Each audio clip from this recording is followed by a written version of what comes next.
Le volume du gasoil consommé a atteint 169 271 mètres cubes sur un total de 285 518 mètres cubes durant le premier trimestre 2026. Autrement dit, près de 59% des ventes dans les stations-service concernent le gasoil. Le supercarburant arrive en deuxième position avec 19,7%, soit 56 400 mètres cubes. Le pétrole se place en troisième position avec une consommation en baisse à 3,9%, soit 11 309 mètres cubes. Les 17% restants correspondent notamment au fuel utilisé par la Jirama ainsi qu'au kérosène. Selon ces données, comparé au premier trimestre 2025, l'utilisation de supercarburants a connu une hausse de 24,4% contre 45 343 mètres cubes l'année précédente. Le gasoil a également progressé de 7,3% contre 157 806 mètres cubes en 2025. En revanche, le pétrole a chuté de 19,4% contre 14 029 mètres cubes l'année dernière.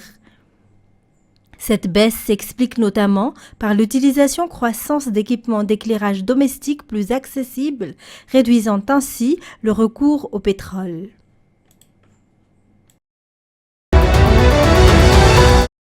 Des gestes simples, mais qui peuvent sauver des vies. Des réflexes que chaque citoyen devrait également connaître et retenir. La position latérale de sécurité est le premier geste à adopter lorsqu'une personne s'évanouit ou perd connaissance. Parmi les autres gestes figure également la technique des claques dans le dos pour les personnes qui s'étouffent ou dont les voies respiratoires sont obstruées. Des connaissances de base, mais qui peuvent sauver des vies. Environ 15 types de gestes sont enseignés lors des formations aux premiers secours. Des techniques accessibles à tous, permettant de venir en aide à son prochain. Il ne s'agit toutefois que d'une première intervention, puisque la prise en charge doit ensuite être poursuivie par les secouristes ou les professionnels de santé après les premiers gestes d'urgence. Les faits se sont produits samedi aux environs de 18h. Les étudiants ont consommé une salade de pâtes. Quelques heures plus tard, dans la nuit de dimanche vers 1h du matin, les premiers symptômes apparaissent, douleurs abdominales et diarrhée. Les victimes ont été rapidement prises en charge au CHU Mavuketsim. Selon les responsables de l'établissement, aucun décès n'est à déplorer. Toutefois, un étudiant reste encore en observation. Face à cette situation, les autorités sanitaires appellent les vendeurs à renforcer les règles d'hygiène et les conditions de conservation des aliments, afin de prévenir de nouveaux cas d'intoxication alimentaire. Les plaintes se multiplient dans plusieurs quartiers face aux longues coupures d'eau et d'électricité. Depuis plusieurs semaines, des manifestations sont organisées par les habitants, mais aucune solution durable et claire n'a encore été proposée par les autorités. Dans ce contexte d'urgence, la Jirama a mis en place une solution à court terme. La publication d'un calendrier de distribution d'eau par quartier pour cette semaine. Selon le directeur général de la Jirama, le général Rasoul Manana Azatin, cette organisation doit permettre à chaque Foukoutane de mieux s'adapter au système de rotation de l'approvisionnement en eau. Il s'est exprimé hier à Manchester. Mais du côté des usagers, beaucoup rejettent ce système de coupure tournante. Pour eux, l'eau est un besoin vital et ne devrait pas être rationnée de cette manière. Jusqu'à aujourd'hui, des habitants de plusieurs quartiers poursuivent encore les manifestations à cause du manque d'eau qui dure depuis longtemps. En dehors d'Antananarivo, des mouvements similaires ont également été observés à Mazang.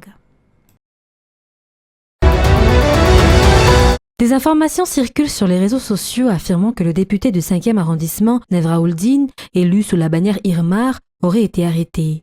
Du côté de ce parti, il a été indiqué par la voix du 7e vice-président de l'Assemblée nationale, Milavon Philobert, qu'aucune information officielle n'a encore été reçue à ce sujet, malgré des demandes d'éclaircissement adressées au président de l'institution. Il a précisé que Nevraouldine est un député en exercice ayant connu des problèmes de santé après l'incident dont il a été victime le 25 septembre 2025 et qu'il a même subi une intervention chirurgicale, ce qui explique son absence du territoire. Le président actuel de l'Assemblée nationale en est informé. Il convient de rappeler que Nevraouldine est le 3e député du parti de la couleur orange à faire l'objet d'une arrestation après Augustin Jemananour et Marie-Michel Saoundjar Malal. Aucune information officielle n'a encore été communiquée quant au véritable motif de cette arrestation. Il est également à noter que la majorité de ceux qui ont été déchus de leur mandat sont aussi des députés Irmar. Par ailleurs, le chef de l'opposition affirme que la situation actuelle ne correspond pas à la refondation attendue par la population, mais plutôt à une continuité accompagnée d'une remise en cause des actions du régime précédent fortement visées. Le chef de l'opposition a réaffirmé aujourd'hui que la tenue des concertations nationales constitue la seule solution pour répondre aux attentes des jeunes et de la population en vue d'un changement de système vers une 5e République. Pour rappel, l'entreprise d'exploitation et d'exportation de poulpes a été créée à Touliard en 2019. La majorité des actions étaient détenues par 2 frères d'origine coréenne de nationalité britannique. Le cadet, détenteur de 40% des parts, assurait la gestion et le fonctionnement de l'entreprise à Touliard, tandis que l'aîné, basé à Londres, restait associé. À partir de 2024, des conflits internes ont émergé. L'épouse du cadet, alors directeur, a exigé d'être intégrée parmi les actionnaires et de percevoir un salaire mensuel, ce que les 2 frères ont refusé. Peu après ce refus, le directeur est décédé de manière soudaine, suscitant des suspicions au sein de la famille. Peu de temps après les funérailles, des documents ont été présentés indiquant que l'épouse du défunt prenait la direction de l'entreprise. Selon l'avocat, ces documents seraient falsifiés. Depuis sa prise de fonction, des employés affirment subir des intimidations et des licenciements, notamment ceux qui tentaient de s'exprimer sur les circonstances du décès de leur ancien supérieur. Les menaces et les retards ou absences de paiement de salaire constituent actuellement les principales difficultés rencontrées par les employés. L'avocat appelle également à ce que l'on voie de près la situation des employés face aux pressions. Environ 100 de travailleurs malagasy dépendent de cette entreprise aujourd'hui au cœur de ce conflit. La gare routière de Fassankaran est devenue une habitude pour de nombreux voyageurs, notamment ceux qui se rendent vers le sud en empruntant la route nationale numéro 7. Pour ce père de famille, le transfert vers Ambumanamboul entraînerait de nombreuses difficultés. Les usagers estiment également que les frais de transport augmenteraient fortement. Selon certains voyageurs, cette hausse pourrait atteindre entre 50 et 80%. Les chauffeurs de taxi brousse confirment aussi les difficultés liées à l'éloignement du nouveau site. Pour eux, il sera compliqué pour les voyageurs à destination du sud de rejoindre Ambumanamboul. Sur place, les coopératives de transport s'opposent fermement au projet de transfert vers la gare d'Ambumanamboul. Selon elles, ce sont plutôt les lignes desservant l'Est qui devraient être déplacées vers cette zone. Elles ajoutent qu'il est tout à fait possible de moderniser les infrastructures actuelles afin de répondre aux normes exigées. Selon des sources sur place, plusieurs milliards d'ariars circulent chaque mois au sein de la gare routière de Fassankaran. Toutefois, la destination des revenus issus des parkings, des locations de marché et d'autres activités reste floue. Les travailleurs réclament également l'organisation d'élections pour renouveler les membres du bureau qui gère la gare. Le mandat de l'ancienne équipe a expiré depuis près d'1 an. Selon toujours les explications, l'administration de la gare est suspendue depuis plusieurs mois. C'est la file d'attente pour l'eau à Manzakaray, ce jour à 13h30. Depuis des jours, les habitants n'ont plus accès à l'eau à domicile. Nicolas pense que c'est une magouille faite par des employés de la Jirama, car selon lui, dans le même quartier, certains ont de l'eau chez eux. Les habitants se plaignent également que même en faisant la queue avec leur bidon, ils ne sont pas sûrs d'en obtenir. Les besoins des ménages sont trop importants et personne ne se soucie de personne. Certaines prennent jusqu'à 20 bidons à chaque prise. Au cours de ces derniers jours, les dépenses des ménages ont aussi augmenté. Ici, un bidon d'eau se vend entre 100 et 1500 ariars avec le transport. Pourtant, certains foyers ont besoin de 10 à 20 bidons par jour. Les habitants demandent l'installation de 3 bonbonnes sur le site. Ils réclament également l'installation d'éclairage, car l'insécurité devient de plus en plus préoccupante, selon leurs propos.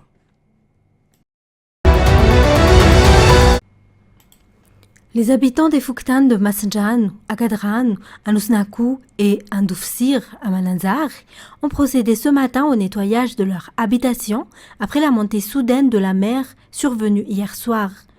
Selon les riverains, la mer a commencé à envahir leur quartier vers 19h et l'eau est même entrée dans certaines maisons, provoquant des dégâts matériels.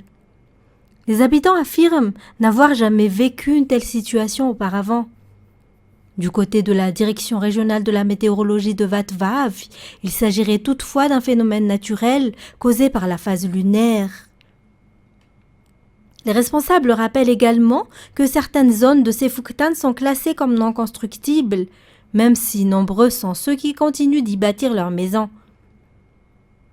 Par ailleurs, selon les prévisions, la mer pourrait encore connaître de telles montées jusqu'au 16 mai. Les autorités portuaires de la PMF appellent ainsi la population à suspendre temporairement la pêche et les déplacements en mer par mesure de sécurité.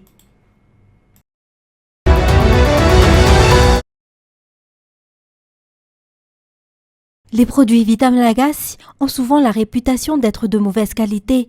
Pourtant, de nombreux petits entrepreneurs font des efforts et proposent des articles de qualité. C'est justement ce type d'initiative que soutient cette plateforme qui rassemble près de 300 000 consommateurs à Madagascar et à l'étranger. Actuellement, elle collabore avec une entreprise malagasy spécialisée dans la transformation du raffia en sac et en chapeau. Accompagnés de la conformité, on les a accompagnés sur la production pour créer la marque. On les a accompagnés pour l'exportation. Et là, actuellement, leurs produits sont déjà distribués en Europe. Donc, ils sont présents en France, en Belgique et en Italie.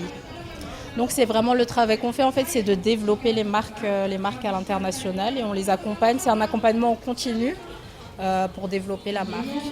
En l'espace d'une année, après avoir intégré cette plateforme, les ventes de cette marque ont été multipliées par 4.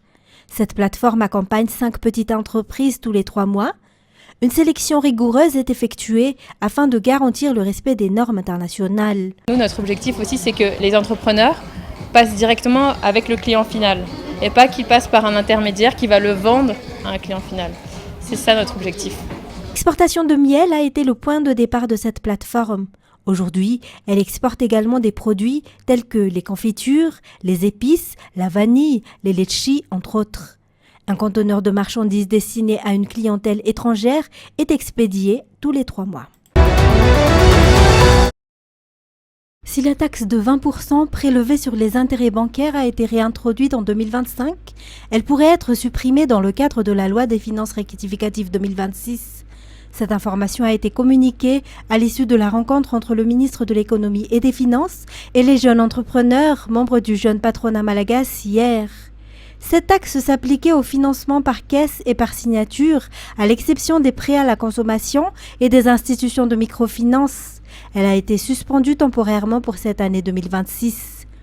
Pour rappel, cette taxe avait été appliquée pour la dernière fois en 2006 et sa réintroduction en 2025 était nécessaire afin de bénéficier de la FEC du FMI. Cet accord stipulait que Madagascar devait mobiliser environ 280 milliards d'ariars de recettes fiscales supplémentaires par an sur une période de 3 ans. Madagascar reste dépendant du FMI pour soutenir son économie et l'État avait également pris en compte les aspects sociaux et humains dans sa décision de réintroduire cette taxe. Il existait également à l'époque un projet d'augmentation de la taxe sur le riz. Toutefois, cette décision devra encore être validée par l'Assemblée nationale dans le cadre de la loi des finances rectificatives 2026.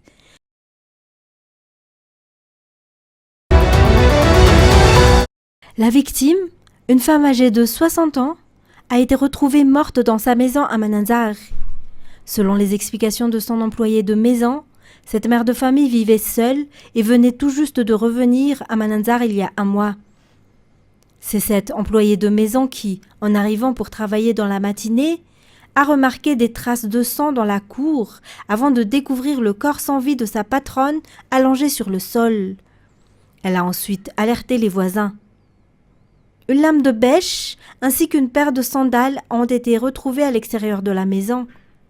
Toujours selon l'employé de la maison, le téléphone portable de la victime a disparu de sa chambre et son portefeuille a été retrouvé ouvert. Aucun voisin n'aurait cependant entendu de bruit suspect durant la nuit. Les forces de l'ordre se sont déjà rendues sur place afin de procéder aux constatations et pour ouvrir une enquête sur cette affaire.